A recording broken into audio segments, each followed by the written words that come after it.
प्रतिश्रुति देते 100 दिन में से प्रतिश्रुति प्रथम कैबिनेट में पूर्ण करिसंती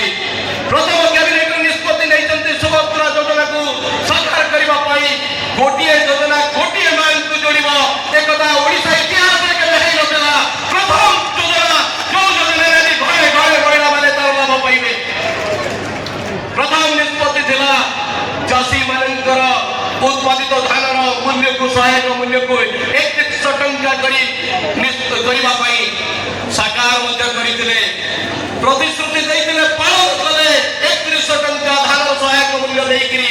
से आउ के नोते हम प्रिय मुख्यमंत्री खाली सेति की कथा नुहे हम समस्तंकर मौडमणि आराध्य देवता जगन्नाथंकर चारिद्वार खोलिबा पाई जो निष्पत्ति देला 24 घंटा भीतर पालन कले हम समस्त आराध्य देवता को देखिबा पाई सहज सरल भाव में देखिबा सुयोग पाइलु मध्य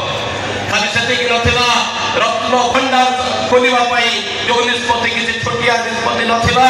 काहे कि के जानी 24 वर्ष से सरकार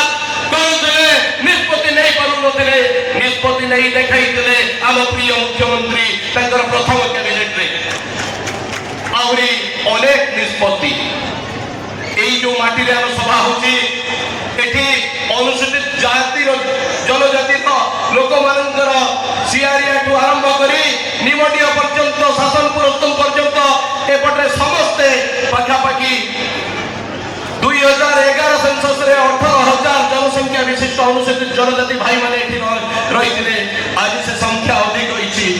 समस्त भारतीय जनता पार्टी को अदालत को भल पाइबो संभव आशीर्वाद दैचंती एवं सेही मणिशंकर भाई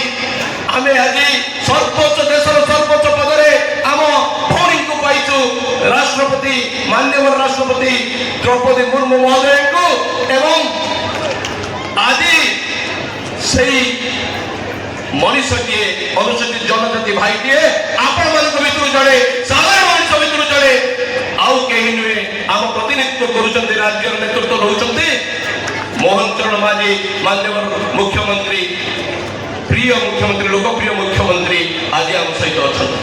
मुझे माटी कथा ये कहूँ बेसी समय देवी ना आपण मैंने जो परिश्रम करी 24 वर्ष इतिहास को बदल अनेक आशा कर